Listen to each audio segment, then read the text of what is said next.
Hello everyone, Darren Rawlings from Emerging Civil War. You join me here in the town or village of Appomattox, and we're in Appomattox Station at the moment, and there's a visitor centre here.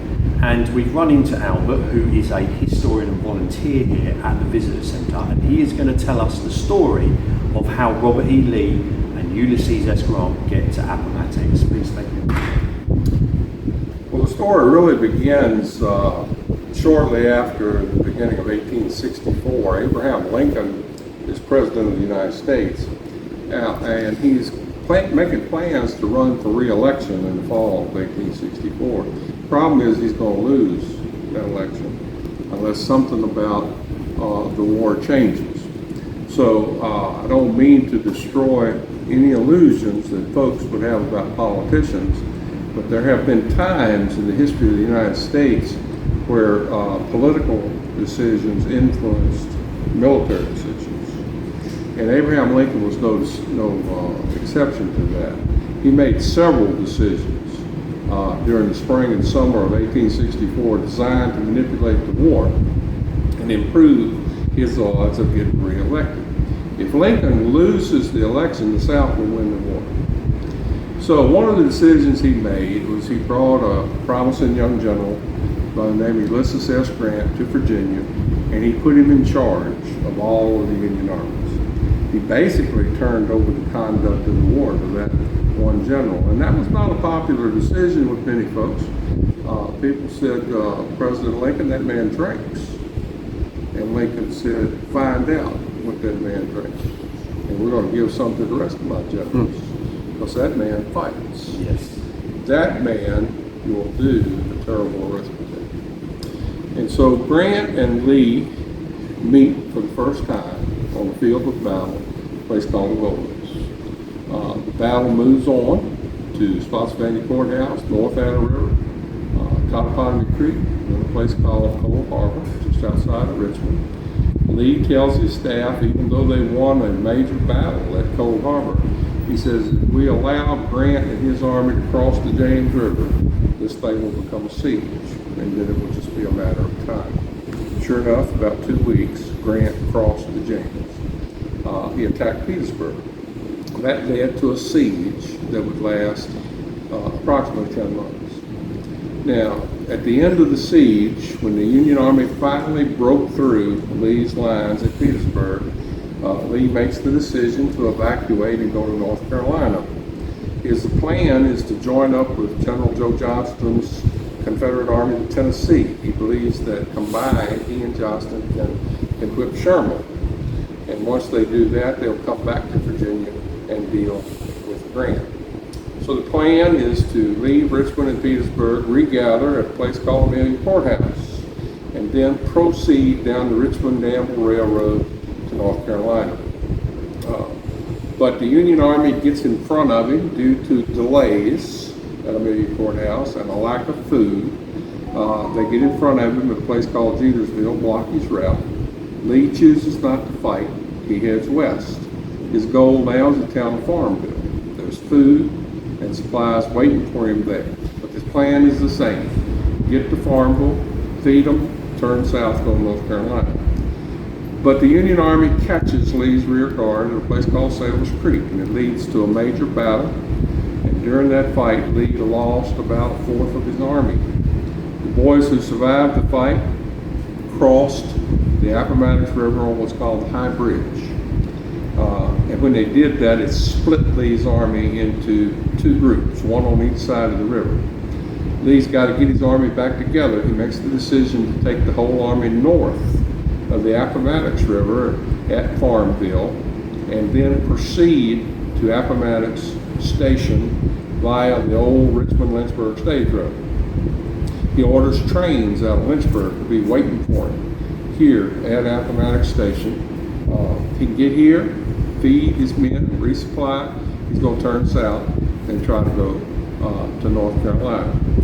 But they catch Lee again just outside of Farmville, a place called Cumberland Church. There's a fairly good fight there on the night of the 7th and the 8th, but during the night, Lee slipped away, basically undetected, and he began the march that would bring him to Appomattox courthouse, which is a little village 3 miles north of Appomattox Station. So on the afternoon of April the 8th, the lead element of Lee's army begins to cross the Appomattox River below the town of Appomattox Courthouse. And as they approach Appomattox Station, they hear gunfire. A gentleman by the name of Custer has gotten here first. He captures the trains that are waiting for Robert E. Lee. He sends probes looking for Lee's army. There's a major fight on the night of the 8th that begins here and then ends in the village about 10 o'clock that night. The next morning, Lee makes one attempt to break through the Union blockade of the Richmond-Lynchburg Stage Road. But during the night, Union troops have been marching, coming to this area. And as that fight progresses on the morning of the night, one of the Confederates said, we looked into the distance and it looked like a wall of blue coming. And that's Union infantry. They had marched during the night and they got here in time. So at that point, Lee is basically surrounded on 3 sides by 65,000 Union soldiers. He's got the James River to his north. He cannot cross the James, and so he is trapped. He's got 3 options. He can surrender, he can continue to fight to the death, or he can obey the orders of his commander-in-chief, Jefferson Davis, and disband the army, let them become guerrillas. So he talks it over with Longstreet. They decide that they will meet with Grant and see what the terms would be if they chose to surrender. Grant agrees to the meeting. One of Lee's aides chooses the home of Wilmer McLean in the village of Appomattox Courthouse for the meeting. When Lee and Grant begin their discussion, Lee realizes how good the terms will be, and he chooses to surrender. And the man that's responsible for that is Abraham Lincoln. Lincoln had told Grant, when the time comes, you let them up easy. You let them all go home. And that's what Grant did. And so it's Grant's finest hour, it's Robert E. Lee's finest hour. But the thing I want you to remember about Appomattox is this. Appomattox is the end of the Army of Northern Virginia. They're the premier army of the Confederacy. Appomattox is the end of the military career of Robert E. Lee. He's the premier general of the Confederacy. Those 2 things are so important. It basically ends the American Civil War. So it's more of a symbolic sort of thing, isn't it? Like you said, because the war does continue, doesn't it? Down in There's no major battles, but after Appomattox. No, that's right. But Johnson doesn't actually surrender until a couple of Johnston, weeks later. as soon as he isn't it? gets the word Yeah. that Lee has surrendered, he immediately seeks terms Right, I from see. Sherman. Excellent. Okay. Yeah. Thanks for that. Now that took a little while. Yeah. In fact, Grant eventually had to go to North Carolina and work out the terms with Johnston.